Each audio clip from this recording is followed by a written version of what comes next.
కుప్పం కుసుమలు ఎంత దొడ్డు ఎంత పొడుగు అంటే గుమ్మడికాయ ఎంత దొడ్డు పొట్లకాయ ఎంత పొడుగు అన్నట్టే చెప్తున్నాడట ఆంధ్రప్రదేశ్ ముఖ్యమంత్రి నారా చంద్రబాబు సారు.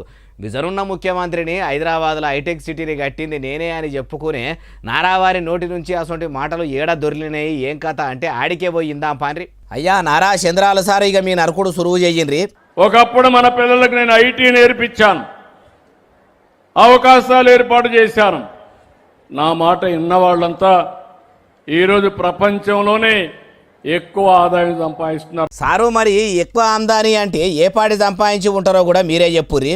అమెరికాలో ఉండే అమెరికన్స్ కంటే, బ్రిటన్లో ఉండే ఇంగ్లీష్ వాళ్ళకంటే, యూరోప్లో ఉండే ఆ దేశస్తుల కంటే ఎక్కువ ఆదాయం సంపాదించే వ్యక్తులు తెలుగు జాతి. దీనికి నేను గర్వపడుతున్నాను. మీరు ఇట్లా నేర్పించనమని మాట్లాడుతుంటే ఎట్లున్నదంటే ఎవల బర్రె అయితేంది మన దొడ్లే పెండబెట్టిందా లేదా అన్నట్టే ఉన్నది.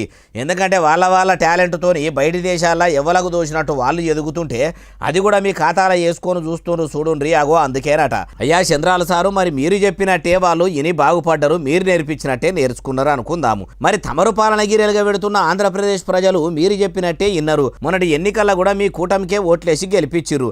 మీరు చెప్పినట్టే ఇన్న ప్రజల బతుకులు కూడా ఏపీలో ఇప్పటికెందుకు మారతలేవు? తమరు 3 మాటల ముఖ్యమంత్రి అయినాక కూడా ఇప్పటికీ ఏపీలో ఎనుగుల చిప్ప ఎనుగులనే అన్నట్టు ఎందుకున్నది? వానలొస్తే ఇండ్లకిండ్లు మునిగిపోవుడు, తండాలు గూడాలకు ఇప్పటికి తొవ్వలు సాపులేక ఇప్పటికీ ఎవరికన్నా పానం బాగలేకపోతే డోలీలా మోసుకపోవుడు ఉన్నది. వాళ్ళ బతుకులు కూడా మారుస్తాం అంటేరి. ఆ ముచ్చటేంది అంటే మంచి అయితేనే మీ ఖాతాలో వేసుకుంటారా, ఏమన్నా చెడ్డదైతే ప్రతిపక్షాలు గత ప్రభుత్వాల ఖాతాల్లో వేస్తారా? 2 కార్ల సిద్ధాంతి అయినా మీకే ఎరుకుండాలే, మీరే చెప్పాలి సార్ అంటారు ఈ ముచ్చటిన్నోళ్ళు.